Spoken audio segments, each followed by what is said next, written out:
Yes. So now today we are going to start chapter number 5, ledger accounts and double entry system. और ये जो chapter हमारा दिया है बेसिकली ये चैप्टर ऐसा है जो आप लोगों ने पहले भी पढ़ा हुआ है। डबल एंट्री सिस्टम बेसिकली होता क्या है हमने पहले भी पढ़ा है। हर बिजनेस ट्रांजेक्शन का क्या आता है बेटा, डबल इम्पैक्ट आता है। Will affect at least two accounts. Every business transaction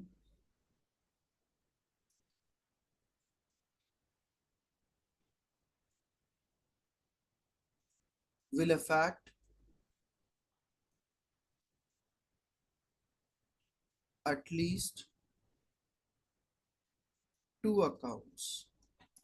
दो अकाउंट्स पर वो क्या करती है, इफेक्ट डालती है। If one account is debit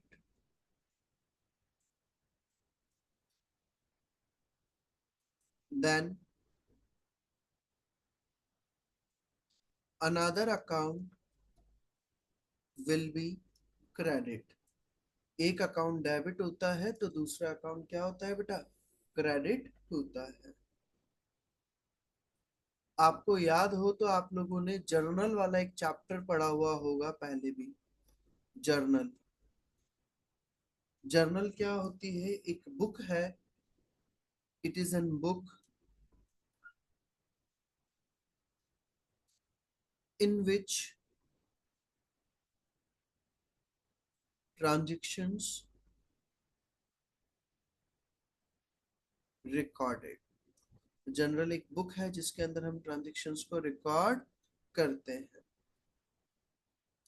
but मैंने आप लोगों को पहले भी बोल चुका हूं तो कि हमने यहाँ पर जो क्लास 11 12 में अकाउंटिंग पढ़ी है वो अकाउंटिंग आप पढ़ते हैं कौन सी अकाउंटिंग, इंडियन अकाउंटिंग। वहां पर जब आप अकाउंटिंग पढ़ते हैं तो बेटा वहां पर एक बिजनेस का लेवल, एक लिमिटेड लेवल होता है। तो वहां पर हम क्या करते हैं, जनरल के अंदर सभी तरह की ट्रांजेक्शन्स को रिकॉर्ड कर दिया जाता है। when level of business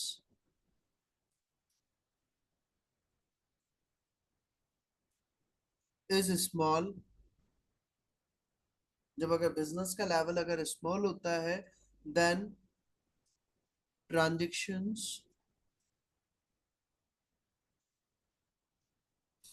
recorded first in journal. तो फिर हम क्या करते हैं, ट्रांजेक्शन्स को सबसे पहले जर्नल में रिकॉर्ड करते हैं, देन इन लेजर, फिर लेजर बनाते हैं, फिर देन ट्रायल बैलेंस,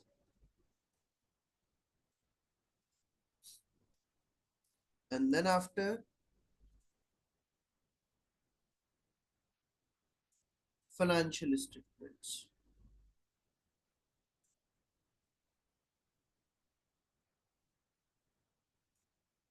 यही सीक्वेंस हम फॉलो करते हैं क्या बेटा, जब हमारा बिजनेस का लेवल अगर क्या होता है, लिमिटेड होता है, जहां पर एक लिमिटेड ट्रांजेक्शन्स अगर अराइज होती है।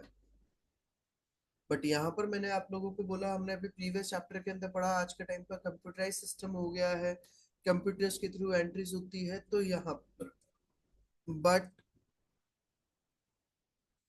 One level of business is large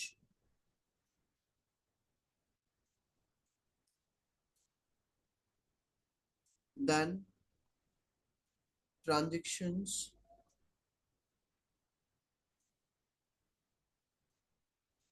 recorded. जब अगर बिजनेस का लेवल अगर लार्ज हो जाता है तो ट्रांजेक्शन्स को हम रिकॉर्ड करते हैं थ्रू लेजर। हम मतलब कि डायरेक्टली हम क्या करते हैं, अलग अलग तरह के लेजर्स बना दिए जाते हैं, अलग अलग तरह के अकाउंट्स बना दिए जाते हैं, और उनके थ्रू हम ट्रांजेक्शन्स को क्या किया जाता है, रिकॉर्ड किया जाता है। और जब बिजनेस का लेवल बड़ा हो जाता है तो हम वहां पर क्या करते हैं, अलग अलग तरह की लेजर बोल दें या फिर हम उसको बोल सकते हैं through books of prime entry. हम क्या करते हैं, बुक्स ऑफ प्राइम एंट्री के थ्रू ट्रांजेक्शन्स रिकॉर्ड करते हैं। सर ये बुक्स ऑफ प्राइम एंट्री का मतलब क्या होता है, तो वो भी हम देखते हैं। Books of prime entry means, आप लोगों ने पहले पढ़ा हुआ है, उसको हम बोलते हैं सब्सिडियरी बुक्स या स्पेशल पर्पस बुक्स, यहाँ पर उसको बोला जाता है books of prime entry. Means journal is सब divided,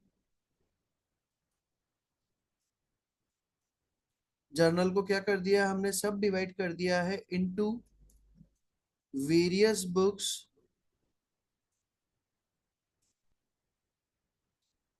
to record particular transactions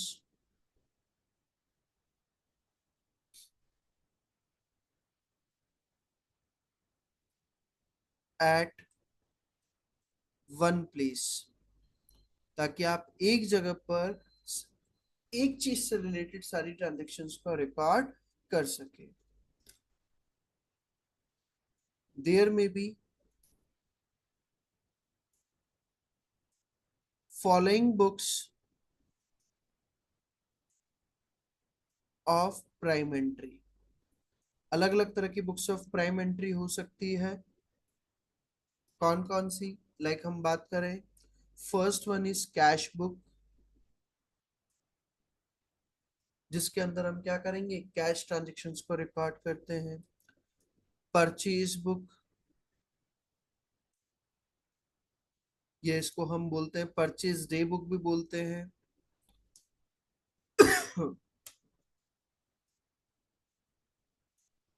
third one is sales book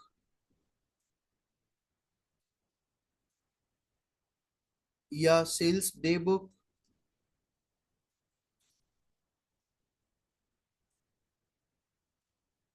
fourth one is purchase return book,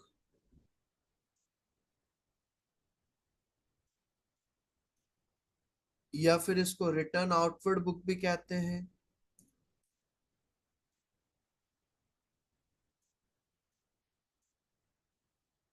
fifth one is sales return book,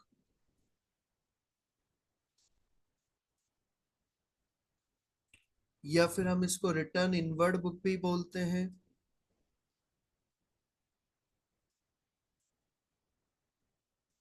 and sixth one is journal, या हम इसको बोल दें journal proper,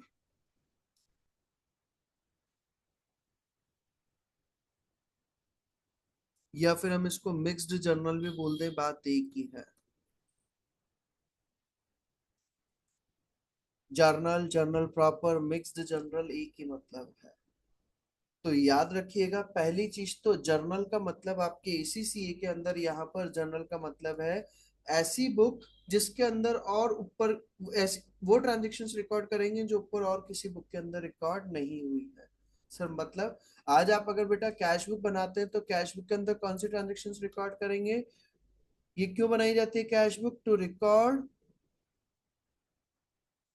all cash receipts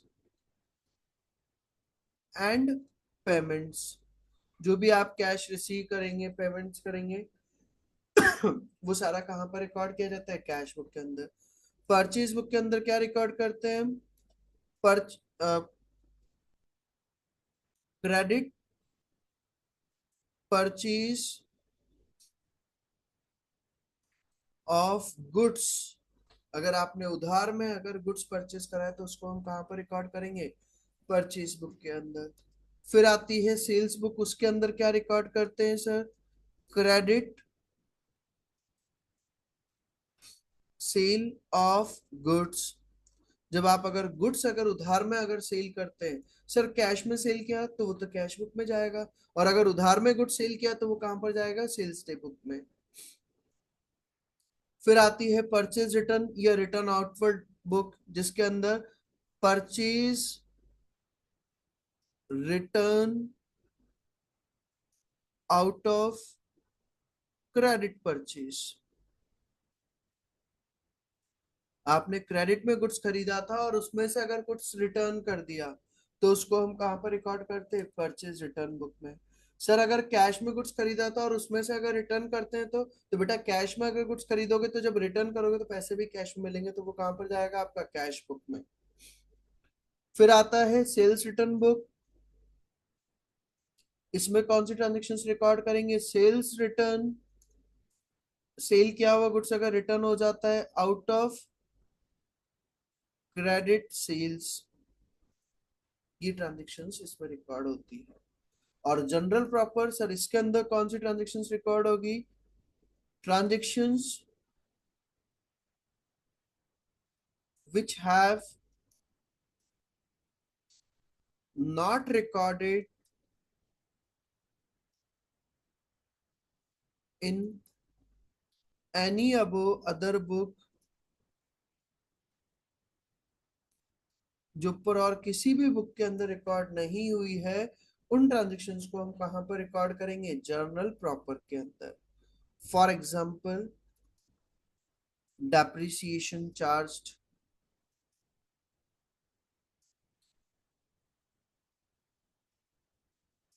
loss on sale of assets,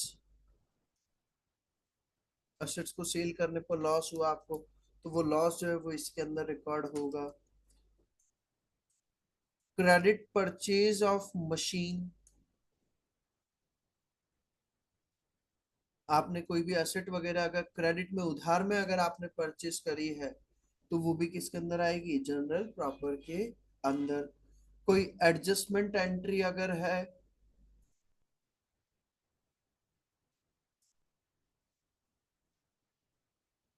closing entry अगर है, तो ये सभी ट्रांजेक्शन्स को हम कहाँ पर रिकॉर्ड करेंगे? जर्नल प्रॉपर के अंदर। या मिक्स जर्नल बोल दें या जर्नल बोल दें, बात एक ही है। तो यहाँ पर याद रखिएगा, हियर जर्नल मीन्स,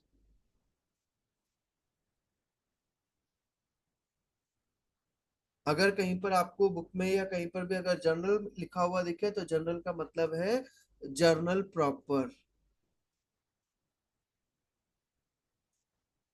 तो आपसे अगर क्वेश्चन पूछ लिया जाए जर्नल के अंदर कौन सी ट्रांजेक्शन्स रिकॉर्ड होती है, तो वो ट्रांजेक्शन्स रिकॉर्ड होती है जो अपर और किसी अबो बुक के अंदर रिकॉर्ड नहीं हुई है, तो उनको हम जर्नल प्रॉपर के अंदर रिकॉर्ड करते हैं।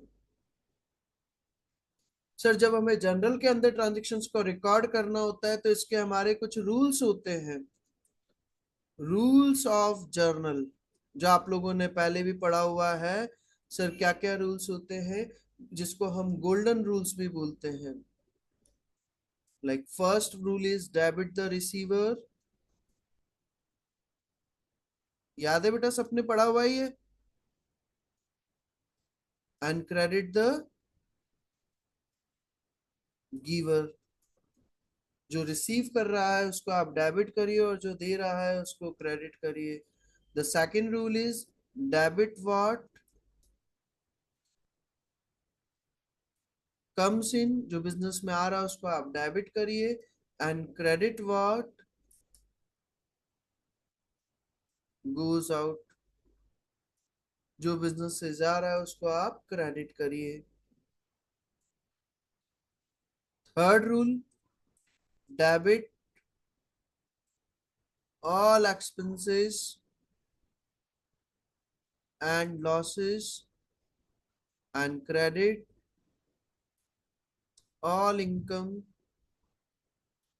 एंड गेन्स, या प्रॉफिट्स हम बोलते हैं। जो भी आपको इनकम होती है, गेन होता है, वो सब कुछ हम क्रेडिट करते हैं।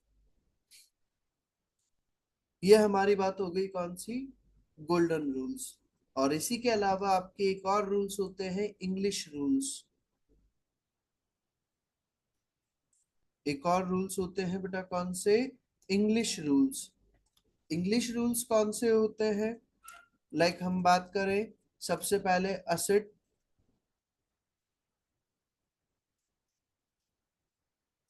असेट्स अगर आपकी इंक्रीज होती है तो आप डेबिट करिए और डिक्रीज होती है तो क्रेडिट करिए।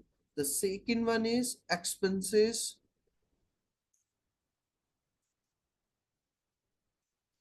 वही प्लस माइनस, मतलब कि एक्सपेंसेस अगर आपके बढ़ते हैं, मान लो रेंट पेड, रेंट दिया आपने तो वही खर्चा बढ़ गया आपका, तो रेंट क्या हो जाएगा, डेबिट हो जाएगा।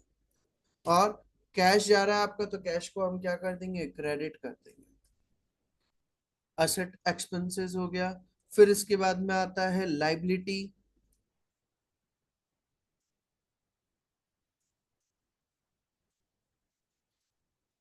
डेबिट और क्रेडिट। तो इसके अंदर माइनस और प्लस। अगर लाइबिलिटी अगर आपकी बढ़ती है तो हम उसको क्रेडिट करते हैं, और कम होती है तो डेबिट करते हैं। और फोर्थ रूल होता है कैपिटल।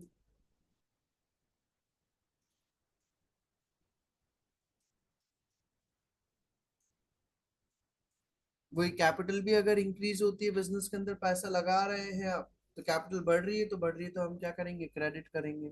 और कम होती है तो डेबिट करते हैं। And the fifth one is income. और इनकम के केस में वही सेम ट्रीटमेंट, क्रेडिट और डेबिट और क्रेडिट का, माइनस और प्लस। अगर इनकम आपकी बढ़ती है तो आप क्रेडिट करेंगे, और कम होती है तो डेबिट करेंगे। यहाँ तक के पॉइंट में कोई डाउट है? Anyone having doubt in this till this topic? No sir. नहीं है। तो मैंने आपको पहले इस चैप्टर का मेन चीज बता दिया है भाई, हमारा डबल एंट्री सिस्टम होता है भाई, हम हर बिजनेस ट्रांजेक्शन को डबल इम्पैक्ट आता है।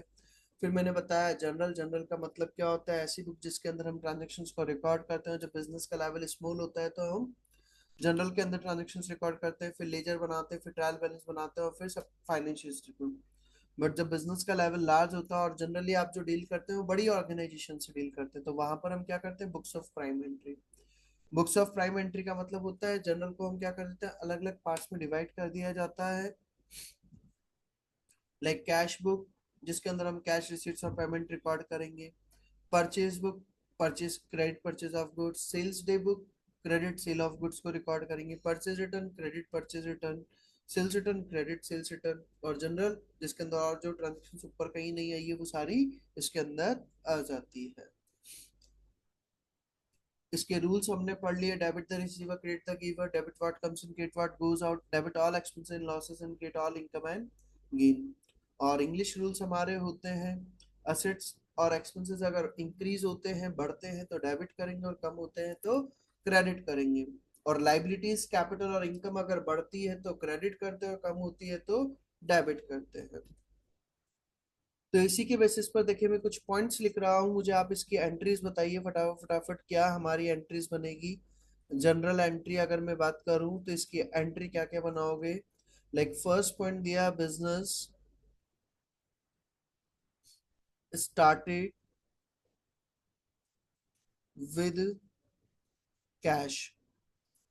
बिजनेस आपने स्टार्ट किया, सब अपना माइक ऑन करें और बोले साथ में। साइलेंट बैठने से बेटर है, जहां पर भी अगर गलत होगा तो उस चीज को मैं ताकि सही करा सकूं। किसी को अगर कोई चीज नहीं समझ में आई हो, पूछेंगे अगर आप तो ज्यादा बेटर रहेगा, शर्म ना करें। आप हेजिटेशन करेंगे तो आप लाइफ में आगे नहीं बढ़ पाएंगे। जितने डाउट्स हो उन चीजों को क्लियर करें, मुझे कोई बुरा नहीं लगेगा अगर आप लोग डाउट्स पूछेंगे, मुझे अच्छा लगता है बच्चे के डाउट्स अगर क्लैरिटी आती है तो। बच्चा तभी इतना अच्छा स्कोर कवर कर पाता है जब अगर उनके सारे कंसेप्ट अगर क्लियर होंगे तो। मुझे जितना ज्यादा मैं कंसेप्ट बता सकता हूँ उतना मैं मेरे लेवल पर बताता हूँ, बाकी आप चीजें अगर कोई चीज नहीं समझ में आए आप पूछ सकते हैं। शर्म ना करके पूछे, नकटे बन जाए बेटा। लाइफ में आप जितना नकटे बन करके पूछोगे, 4 बार पूछोगे, कोई बुरा नहीं लगेगा। चीजें क्लियर करो, कंसेप्ट को क्लियर करें।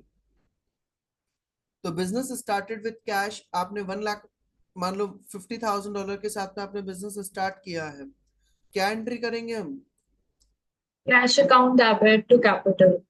Cash account debit to capital account. हम यहाँ पर जो हमने इंडियन अकाउंटिंग के अंदर हम यही करते हैं, लेकिन यहाँ पर इसको लिखने का पैटर्न थोड़ा सा डिफरेंट होता है। जब भी हमें अगर कोई अकाउंट को डेबिट करना होता है तो उसके आगे डेबिट लिखा जाता है, डेबिट कैश अकाउंट।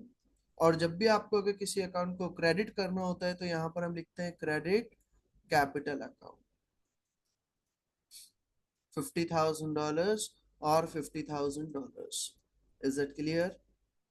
जो आप इंडियन अकाउंटिंग के अंदर करते हैं cash account debit to capital account, वो सिस्टम यहाँ पर चेंज करके उसको पैटर्न को लिखा जाता है डेबिट कैश अकाउंट और क्रेडिट कैपिटल अकाउंट। आपको जिस भी अकाउंट को डेबिट करना है उसके आगे आप डेबिट लिखिए, और जिस अकाउंट को आपको क्रेडिट करना है उसके आगे आप क्रेडिट लिखिए। Is it clear? Yes, sir. Yes, sir.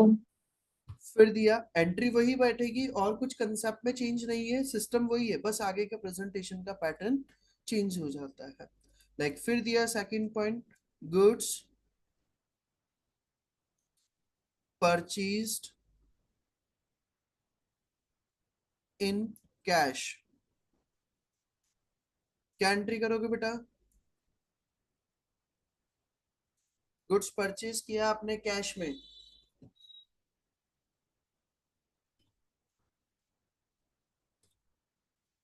Goods purchase किया है आपने, तो एक्सपेंसेस एक तरह का आपका, तो एक्सपेंसेस है तो क्या करेंगे हम, डेबिट करेंगे।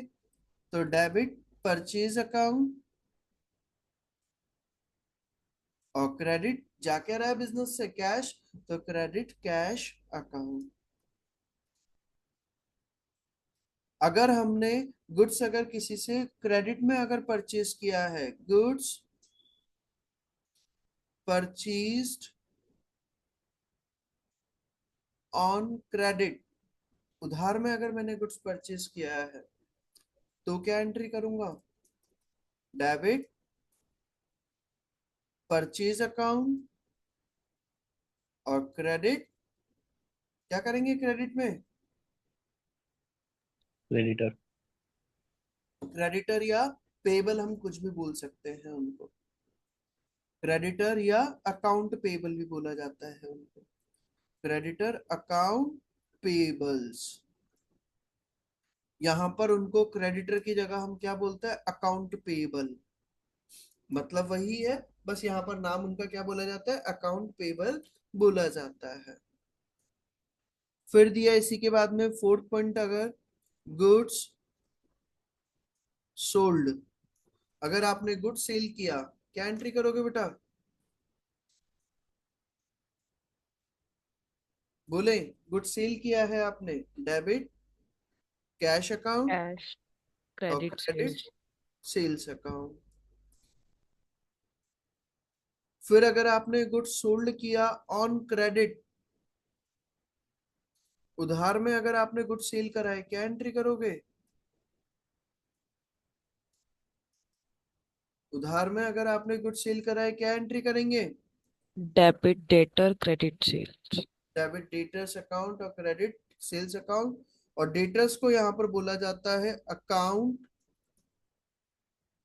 रिसीवेबल, या फिर हम डेटर भी बोल सकते हैं, डेबिट अकाउंट रिसीवेबल और क्रेडिट सेल्स अकाउंट।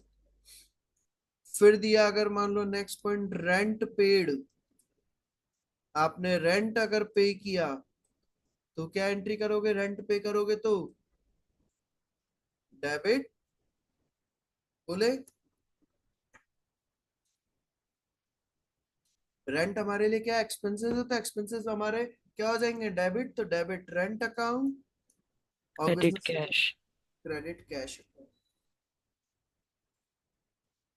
अगर मैंने कमीशन रिसीव किया, Debit, cash, credit, commission. Debit cash account और credit commission account.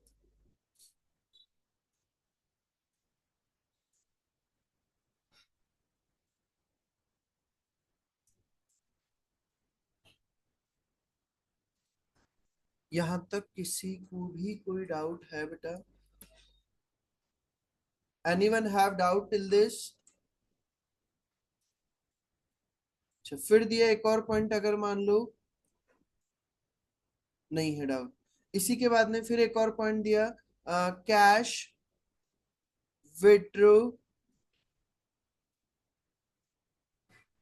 For personal use. अगर आपने कैश विड्रॉ किया पर्सनल यूज के लिए, बिजनेस से कैश निकाला अपने पर्सनल यूज के लिए, तो पर्सनल यूज के लिए निकालते तो उसको हम क्या कहते हैं, Drawings. drawings, drawings.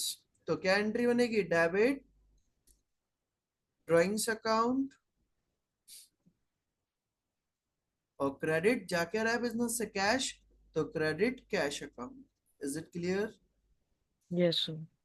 Yes, sir. इसी की जगह अगर गुड्स विड्रॉ करता मैं, goods withdraw for personal use, अगर आपने गुड्स विड्रॉ किया पर्सनल यूज के लिए, क्या एंट्री करोगे? Debit drawings account. और क्रेडिट में क्या लिखेंगे बेटा?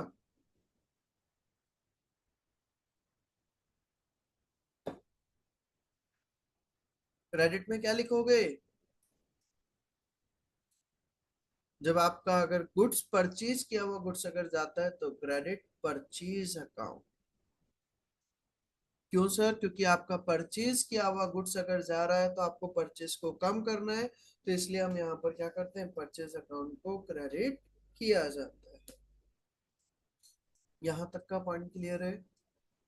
Yes. चलिए तो अब हम स्टार्ट करते हैं इस चैप्टर को। मैंने इस चैप्टर का मेन चीजें थोड़ा सा आपको ओवरव्यू दे दिया है।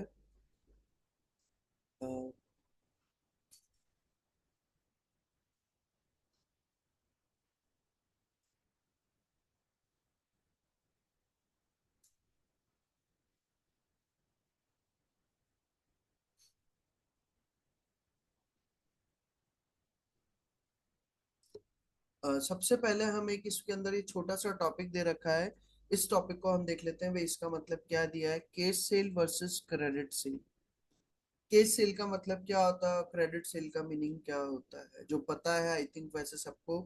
केस सेल का मतलब जब आप अगर गुड्स कैश में सेल करते हैं और आपको इमीडिएटली अमाउंट रिसीव हो जाता है तो उसको हम कहते हैं केस सेल। और क्रेडिट सेल जब आप अगर उधार में गुड्स सेल करते हो, जब अमाउंट आपको इमीडिएटली रिसीव नहीं होता है तो उसको हम कहते हैं क्रेडिट सेल। तो उसी पॉइंट को समझाया cash sale. When sales to customer could be in cash और इन ऑन क्रेडिट, जो आप सेल करते हैं वो कैश में भी हो सकता है क्रेडिट में भी। That is the customer pay after the 30 days, एक टाइम पीरियड के बाद में अगर पे करता है। तो double entry for cash sale, अगर आप कैश में गुड सेल करते हैं तो एंट्री क्या करेंगे, डेबिट बैंक अकाउंट और credit sales account. The double entry for a sale on credit, अगर आप उधार में अगर गुड सेल करते हैं तो डेबिट रिसीवेबल्स और क्रेडिट सेल्स अकाउंट। बात क्लियर है यहाँ तक? ये दोनों पॉइंट क्लियर है, फर्स्ट और सेकंड पॉइंट। ये मेरी केस सेल की एंट्री हो गई और ये मेरी क्रेडिट सेल्स की एंट्री हो गई। ये दोनों पॉइंट क्लियर है क्या बेटा? फिर इसी के बाद में दिया third point, with the credit sale and additional entry need to be made when the customer पे।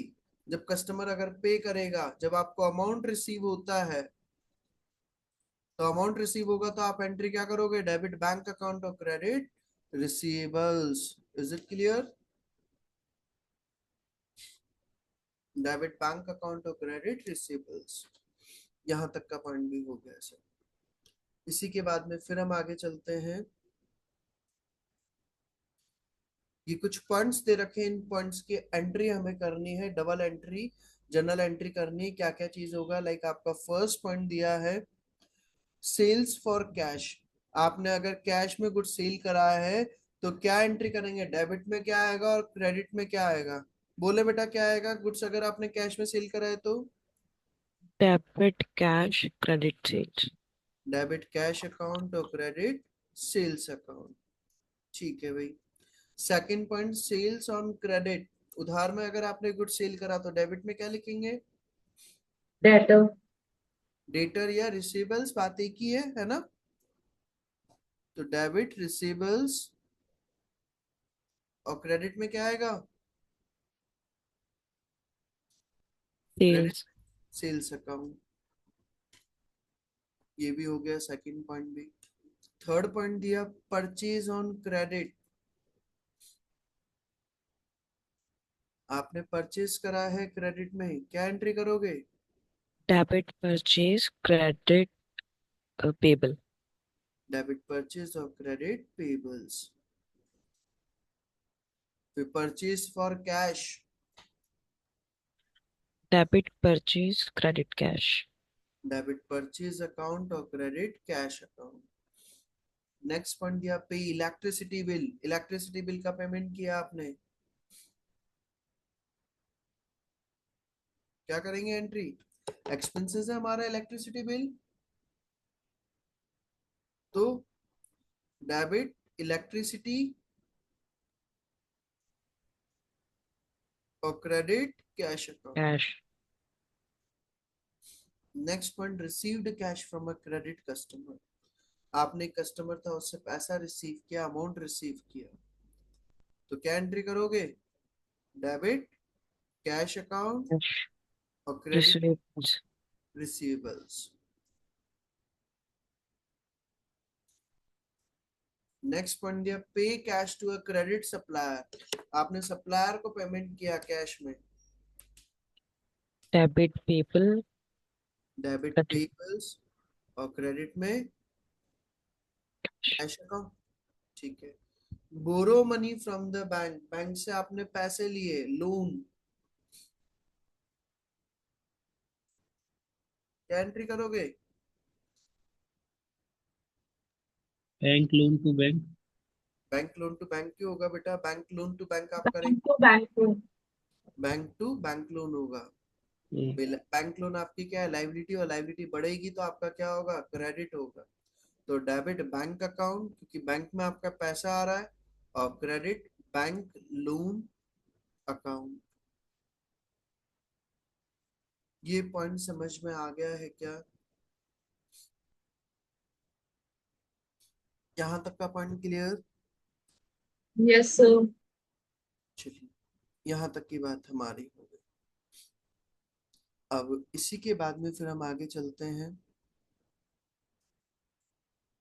अभी मैं बीच बीच में से बता रहा हूँ पॉइंट, पूरा अभी मैं सीक्वेंस से नहीं पढ़ा रहा हूँ। फिर इसके बाद में हमारा दिया है जनरल रूल, जो मैं ऑलरेडी आपको समझा चुका हूँ। डेबिट एंट्री का मतलब क्या होता है? अगर असेट्स आपकी इंक्रीज होती है, लाइबिलिटी अगर आपकी डिक्रीज होती है, या एक्सपेंसेस अगर है, तो उसको हम सबको क्या करते हैं? डेबिट करते हैं। यही पढ़ा था क्या बेटा अपन ने? और second point, credit entry represents an increase in liability. जब आपकी लाइबिलिटी अगर इंक्रीज होती है, इंग्लिश रूल्स में पढ़ा, तो वो क्या होता है? क्रेडिट होता है। या फिर असेट्स अगर आपकी डिक्रीज होती है, या फिर अगर कोई इनकम है, तो वो भी हमारा क्रेडिट होता है। उसको याद रखने का तरीका बता दिया, जो ऑलरेडी याद रह जाएगा, इसमें कोई ऐसी कोई समझाने वाली चीज है नहीं। तो assets, liability, capital, income, expenses, इन पांचों पॉइंट को मैं ऑलरेडी समझा चुका हूँ। क्लियर यहाँ तक का पॉइंट? Yes, sir.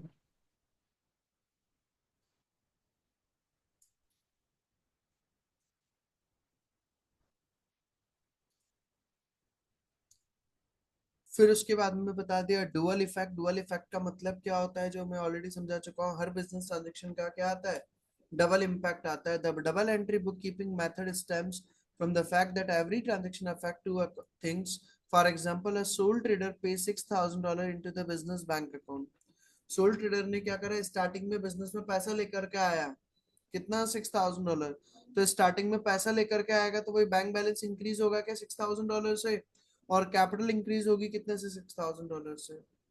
फिर सेकंड पॉइंट दिया हमारा, a sole trader purchase on credit some goods for sale for $400। उन्होंने गुड्स सेल करने के पर्पज से क्या करा है? कुछ गुड्स परचेज करा है, कितने का? $400 का। तो $400 का आपने अगर कुछ गुड्स परचेज करा है, तो वही गुड्स परचेज करोगे तो डेबिट परचेज अकाउंट, परचेज हमारा इंक्रीज होगा और ट्रेड पेबल्स भी बढ़ेंगे। तो हर बिजनेस ट्रांजेक्शन का क्या आता है? डबल इम्पैक्ट आता है। वो ये चीज बताना चाह रहा है। A sole trader sell some of these goods for $150 with the money received directly into the bank account। उन्होंने कुछ गुड सेल कर दिया, उसका पूरा पैसा कहाँ पर आ गया? बैंक अकाउंट में। तो बैंक बैलेंस इंक्रीज होगा, सेल्स बढ़ेगी, तो debit bank account, credit sales account. Sole trader pay his rent of $100 from the bank account. Sole trader ने क्या कर दिया? $100 का रेंट पे कर दिया, तो debit rent expenses account, credit bank account. तो डबल इफेक्ट आता है, डुअल इफेक्ट आता है, हर बिजनेस ट्रांजेक्शन का डबल इम्पैक्ट आता है। वो चीज हमारा इसके अंदर बताया है। यहां तक का पॉइंट क्लियर है बेटा? यहाँ तक Yes. का। चलिए, तो अब इसके अंदर बेसिकली अब हमारा लेजर अकाउंट्स और जनरल लेजर वाला टॉपिक बचा है, जो थोड़ा सा टॉपिक बाकी रह गया। इस चैप्टर का मेजर पार्ट मैंने कवर करा दिया है। ये जनरल वाला टॉपिक दे रखा है जो ऑलरेडी मैंने पूरा समझा दिया है आपको जनरल का। आगे journal entry is a debit and credit entry for financial transaction as a minimum. Each journal entry contain the name of the ledger accounts being debited and credited and the amount। Her journal entry के अंदर कौन सा account debit हो रहा है, कौन सा account credit हो रहा है, कितना अमाउंट आ रहा है, वो चीज हम उसके अंदर रिकॉर्ड करते हैं। जर्नल एंट्री बोला जाता है उसको, और वहां पर हम जनरल वगैरह बनाते हैं। भाई आपने पढ़ा है मैनुअल अकाउंटिंग सिस्टम के अंदर journal entry refers to a book keeping entry. Journal entry क्या होती है? बुक कीपिंग एंट्री होती है। बट जब आप कंप्यूटराइज्ड अकाउंटिंग सिस्टम करते हैं, the general book does not exist. जब आप कंप्यूटराइज्ड अकाउंटिंग सिस्टम करते हैं तो वहां पर जनरल एंट्री का वो सिस्टम ही नहीं होता, जनरल बुक नहीं बनाई जाती। Therefore, when journal entry are recorded, all the relevant ledger accounts are automatically updated। जब आप अगर जनरल एंट्री करते हैं तो उससे रिलेटेड सारे अकाउंट्स ऑटोमेटिकली अपडेट हो जाते हैं।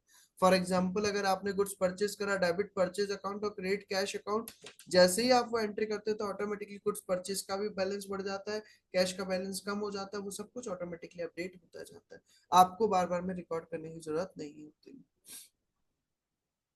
Throughout this chapter, every time you have written two-sided entry for a transaction, you have been writing a journal. For example, for the purchase of non-current assets, you have been writing debit non-current assets and credit bank account। आपने non-current asset purchase करा तो debit non-current assets account और credit bank account अब इसका automatically record हो जाता है।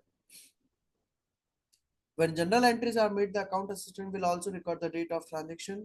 वो ट्रांजेक्शन की डेट भी रिकॉर्ड करता है। For non routine transaction the account assistant में ऑल्सो भी required to enter narrative to explain the transaction. और जो रेगुलर ट्रांजेक्शन नहीं होती तो उसके लिए नरेशन भी आपको लिखनी पड़ती है। जो भी अकाउंट डेबिट हो रहा है उसको डेबिट कर देंगे और जो क्रेडिट हो रहा है उसको क्रेडिट कर देंगे, नीचे नरेशंस लिख दी जाती है। यहां तक का पॉइंट क्लियर बेटा? Yes, sir.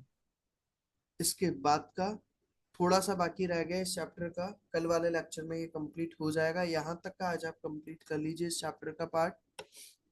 कल वाले लेक्चर के अंदर में इसका जो बाकी का रिमेनिंग पार्ट है वो मैं कल करा दूंगा, जिसमें ये चैप्टर हमारा फिनिश हो जाएगा। और कल हम एक नया चैप्टर भी स्टार्ट कर देंगे, चैप्टर नंबर 6 पे। ठीक है, आज के लिए आप यहाँ तक का कंप्लीट करें, बाकी का कल कराता हूँ सेम टाइम पर सेम उस पर। ओके बेटा, thank you everyone. Thank you, sir. Thank you, sir. Welcome बेटा।